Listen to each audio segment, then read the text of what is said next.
శ్రీ గణేశాయ నమః. శ్రీ గురు దత్తాత్రేయ నమః. ఈ వీడియోలో మనం ఈ రోజున నవంబర్ మాసంలో మిథున రాశి వారికి ఎలా ఉందో తెలుసుకుందాం. నవంబర్ మాసం మిథున రాశి మృగశిర 3-4 పాదాలు, ఆరుద్ర 1-2-3-4 పాదాలు, పునర్వసు 1-2-3 పాదాలు మిథున రాశిలోకి వస్తాయండి. ఈ రాశిలో ఉన్న స్త్రీలకి పురుషులకి ఈ మాసంలో గ్రహ సంచారం బాగుంది. అన్ని విధాలా అన్ని రకాలుగా అన్ని రంగాల వారికి బాగుంది. గత మాసం అంటే గత 2 నెలలుగా కొన్ని ఇబ్బందులు పడ్డారు. శారీరకంగా మానసికంగా కాస్త ఇబ్బందులు పడ్డారు. కానీ ఆ ఇబ్బందులు ఈ మాసం పోయాయని చెప్పుకోవచ్చు. ఇప్పుడు గ్రహ సంచారం బాగుంది. ఈ మిథున రాశి వారికి గ్రహ సంచారం బాగుంది, యోగదాయకంగా ఉంది, అన్ని రకాలుగా బాగుంది. అయితే ఆరోగ్య విషయంలో మాత్రం కాస్త జాగ్రత్తగా ఉండడం చాలు. ఆరోగ్య విషయంలో జాగ్రత్త, ప్రయాణంలో జాగ్రత్త, కొత్త వాళ్ళతో జాగ్రత్త. అలాగే ఇతరుల విషయం ఏం పట్టించుకోవద్దు. మీరు మీ పని మీరు చేసుకుని వెళ్ళిపోండి. ఇతరుల విషయం ఏది పట్టించుకోవద్దు. ఇతరులు జోక్యం కలిగించుకోవడం కానీ, అలాగే సాక్షి సంతకం చేయటం, మధ్యవర్తిత్వం ఏం పని చేయం. మీకు మీ పని మీరు చేసుకుని వెళ్ళిపోండి. ఆర్థికంగా పర్వాలేదు, ఏదో విధంగా సమయానికి ధనం చేతికి అందుతుంది. అలాగే మీకు అంటే పూర్వం ఇది వరకు పరిష్కారం కాని సమస్యలు ఉంటే, అంటే గతంలో పరిష్కారం కాని సమస్యలు ఉంటే ఇప్పుడు పరిష్కారం అవుతాయి. బంధుమిత్రుల యొక్క ఆదరణ లభిస్తుంది. వారి యొక్క సహాయ సహకారాలు కూడా మీకు లభిస్తాయి. రక్త సంబంధికులతో కూడా అవినాత భావ సంబంధాలు ఉంటాయి. ప్రేమ అనురాగాలతో ఉంటారు. అలాగే దంపతుల మధ్య కూడా ప్రేమ అనురాగాలు ఉంటాయి. మీ సంతానం బాగుంటుంది. అలాగే గతంలో ఏదైనా చిన్న చిన్న మనస్పర్ధలు వచ్చి విడిపోయిన భార్యాభర్తలు కూడా కలుసుకోవడానికి అవకాశం ఉంది.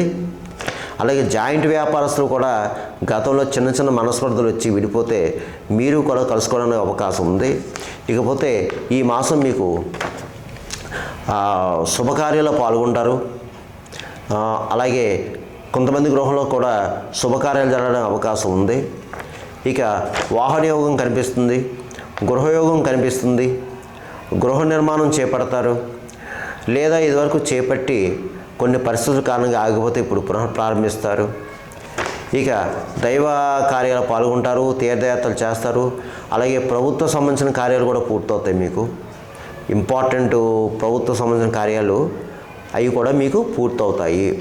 అలాగే పెద్ద వాళ్ళని కలుసుకుంటారు. ఈ మాసం మీరు పెద్ద రాజకీయ నాయకులను కలుసుకుంటారు, మీ పనులు పూర్తి చేయించుకుంటారు. అలాగే కొన్ని గౌరవ పురస్కారాలు కూడా లభిస్తాయి. మీకు పాత మిత్రులను కలుసుకుంటారు, వారితో సంభాషణ కూడా చాలా ఆహ్లాదకరంగా ఉంటుంది. కొత్త ప్రదేశాలకు వెళ్తారు. ఏదన్నా సరే మీ మనోభీష్టం ఏదైతే ఉందో అది నెరవేరుతుంది. మీ సంకల్పం ఏదైతే ఉందో అది నెరవేరుతుంది. ఎప్పటి నుంచో ఎదురు చూసే ఒక ఎదురు చూస్తున్నారు. ఎప్పటి నుంచో ఆ కార్యం నెరవేరుతుందమ్మా. ఎప్పటి నుంచో ఒక కార్యం అనుకుంటున్నారు, ఒక పని అనుకుంటున్నారు, ఒక సంకల్పం అనుకుంటున్నారు. అది మాత్రం తప్పకుండా ఈ మాసం నెరవేరుతుంది. మీ ప్రయత్నాలు మాత్రం కొనసాగుతాయి మంచిగా. అలాగే ఇతర దేశం వెళ్ళేవారు, చదువురీత్యా ఉద్యోగరీత్యా ఇతర దేశం వెళ్ళేవారు కూడా బాగుందండి ఈ మాసం. అలాగే ఇతర దేశంలో కొంతమందికి విదేశాల్లో జాబులు లేవండి. మీరు కూడా ప్రయత్నం చేసుకుంటే జాబులు రావడానికి అవకాశం కనిపిస్తుంది. ఇక వాహన యోగం ఉంది. మీకు పాత వాహనం కొత్త వాహనం కొనడం, లేదా డైరెక్ట్ కొత్త వాహనం కొనడం జరుగుతుంది. అలాగే విందు వినోదంలో పాల్గొంటారు, విలాస వస్తువులు కొనుక్కుంటారు. అలాగే వృత్తిపరంగా బాగుందండి. మీకు ఎవరు ఏ వృత్తిలో ఉన్నా సరే ఆ వృత్తిలో రాణింపు ఉంటుంది. మీ స్కిల్ బయటపడుతుంది. మీకు గౌరవ పురస్కారాలు లభిస్తాయి. ఏదైనా బాగుంది, వృత్తిపరంగా కూడా బాగుంది. అలాగే నూతన ప్రయత్నాలు ఫలిస్తాయి. కొత్త వాటికి శ్రీకారం చుడతారు, నూతన ప్రయత్నాలు ఫలిస్తాయి. కానీ మీకు ఏంటంటే మీరు కొంచెం మనోధైర్యంగా మనోనిబ్రంగా ఉండాలి, ఆత్మవిశ్వాసంతో ఉండాలి, దృఢ సంకల్పంతో ఉండాలి. నేను ఈ పని చెయ్యగలను అనే దృఢ సంకల్పం ఉండాలి.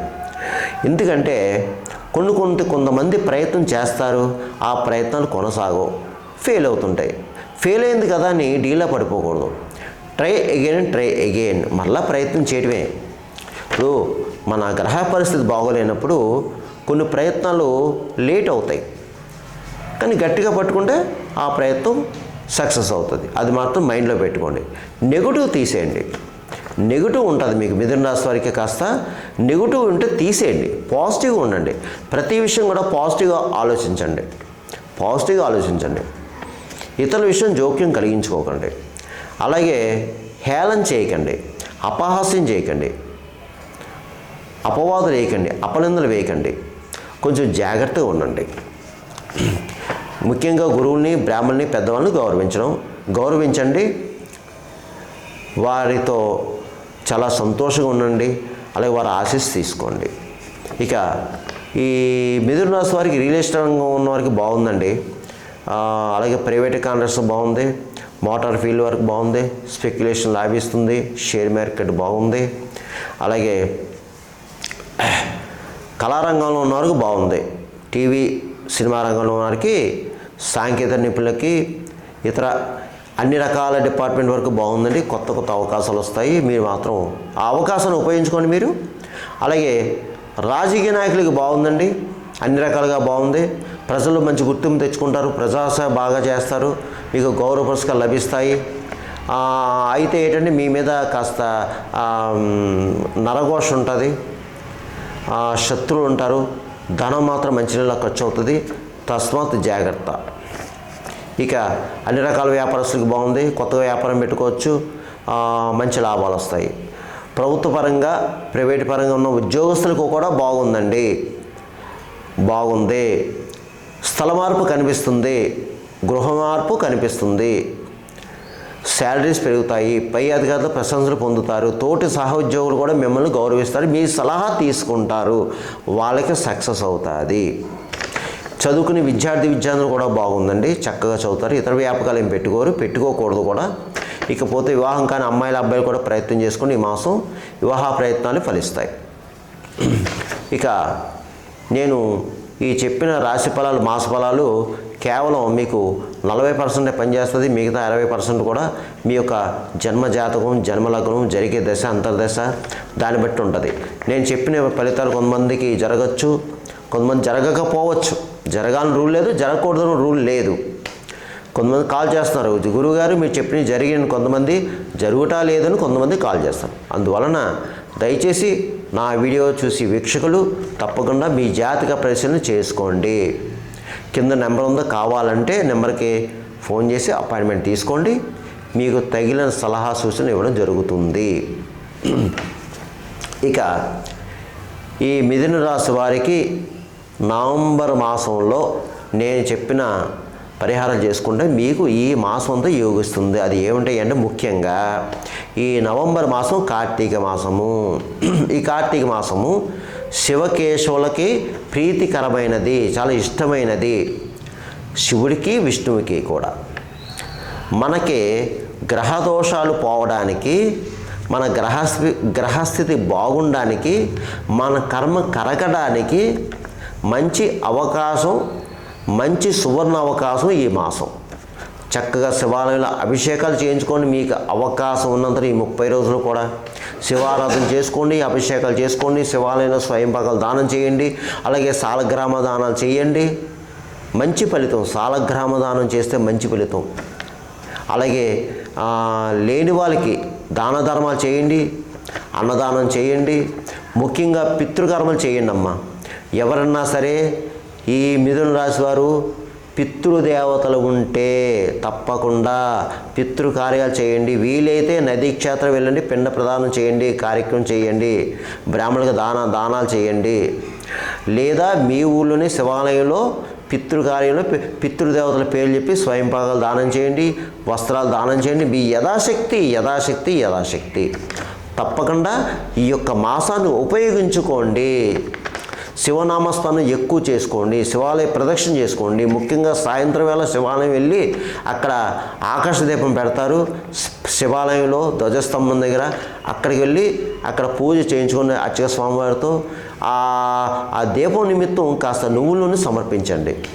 ప్రతిరోజు కూడా ఆకాశ దీపం పెడతారు, నువ్వుల నూనె సమర్పించుకోండి. ఏ దేవాలయంలో ఇచ్చినా పర్వాలేదు. కార్తీక మాసంలో శివాలయంలో కానీ, విష్ణాలయంలో కానీ, ఏ దేవాలయం సరే నువ్వుల నూనె సమర్పించండి. ఆ నూనెతో ప్రతిరోజు అయ్యగారు దీపం పెడతారు. ఇలా ఏంటంటే మీరు అవకాశాన్ని బట్టి చేసుకోండి. చక్కగా ఈ మాసాన్ని ఉపయోగించుకోండి. అలాగే విష్ణాలయంలో విష్ణుమూర్తికి తులసిమాల సమర్పించండి. ఇకపోతే ఈ కార్తీక మాసం ఈ కార్తీక నోము ఉంటుంది. అంటే కొంతమందికి ఆనవాయి పౌర్ణమిలో ఉంటాయి, కొంతమందికి కార్తీక సోమవారం నోములు ఉంటాయి. ఈ రెండూ లేని వారు ఏం చేస్తారంటే చక్కగా సత్యనారాయణ స్వామి వ్రతం చేయించుకోండి. వీలైతే మీ ఇంట్లోనే చేయించుకోండి అమ్మా. మీ ఇంట్లోనే చేయించుకోండి సత్యనారాయణ స్వామి వ్రతం. ఏ రోజైనా పర్లేదు, మీ ఇష్టం. మీకు అవకాశాన్ని బట్టి అయ్యగారిని పిలిచే సత్యస్వామి వ్రతం చేయించుకోండి. చక్కగా నలుగురిని పిలండి, భోజనం పెట్టండి. చక్కగాని మీకు మంచి మేలు జరుగుతుంది. లేదండి అయ్యా దేవాలయంలో చేసుకోండి. ఈ కార్తీక మాసం ప్రతి దేవాలయంలో సత్యస్వామి వ్రతం చేయించుకుంటారయ్యా, ఉంటుంది, చేసుకోండి చక్కగాని. అలాగే మూగజీవులకు ఆహారం పెట్టండి, అన్న సంతర్పణ చేయండి, అన్నదానం చేయండి. మీ ఇష్టం, మీ అవకాశాన్ని బట్టి చేసుకోండి. ముఖ్యంగా గోమాతకి గోవు చుట్టూ ప్రదర్శన చేయండి. కార్తీక మాసంలో గోవును పూజించండి, గోవుకు గడ్డి పెట్టండి. అలాగే మూగజీవులకి పక్షులకి ఆహారం పెట్టండి. మీ అవకాశం బట్టి చేసుకోండి, అవకాశం బట్టి చేసుకోండి. ఇక ముఖ్యంగా ఈ కార్తీక మాసంలో సకల శత్రు రోగ రుణబాధలు ఉన్నవారు ఎవరైనా సరే నేను చెప్పిన ద్రవ్యాలతో అభిషేకం చేయించుకోండి. ముఖ్యంగా అంటే పంచామృతాన్ని కాకుండా ఇది సెపరేట్గా చెరుకు రసం, ద్రాక్ష రసం, దానిమ్మ రసం, ఆవు పాలు, ఈ 4 ద్రవ్యాలతో స్వామివారికి అభిషేకం చేయించండి. స్వామి సంతుష్ట అవుతాడు, మీ అభీష్టం నెరవేరుతుంది. మీ అవకాశాన్ని బట్టి చేసుకోండి అమ్మా. ఏ అవకాశం లేని వారు చక్కగా ఒక చెంబు నీళ్ళు ఆ శివలింగం మీద ఏం చాలంతే. ఒక చెంబు నీళ్ళు, ఒక రాగి చెంబుతో నీళ్ళు తీసుకోండి. రాగి చెంబు లేదు, చక్క ఒక చిన్న 10 రూపాయలు ఇట్టు కొండ కొనండి. కొండతో నీళ్ళండి సరే స్వామికి వేయండి. ప్రతి దేవాలయంలో రావి చెట్టు, వేప చెట్టు ఆ దగ్గర ఆ శివలింగాలు ఉంటాయమ్మా, అక్కడన్నా పోసుకొని మీకు మంచి జరుగుతుంది. ఆయనకి ఇష్టమైన పత్రం, బిలవపత్రం పెట్టండి. మీ ఇష్టం. గన్నేరు పూలతో పూజించండి, బిల్వాలు పెట్టండి, తెల్ల జిల్లేడుతో పూజించండి, మందార పూలతో పూజించండి. మీ అవకాశాన్ని బట్టి చేసుకోండి, మీ అవకాశాన్ని బట్టి చేసుకోండి. ముఖ్యంగా మీ ప్రధానం భక్తి విశ్వాసం ప్రధానం, భక్తి విశ్వాసం ప్రధానం. అందువలన నేను చెప్పిన పరిహారాలు చేసుకోండి. మీకు ఈ మాసం అంతా బాగుంటుంది, మంచి జరుగుతుంది. సర్వేజన సుఖనోభవంతు, శుభమస్తు, స్వస్తి.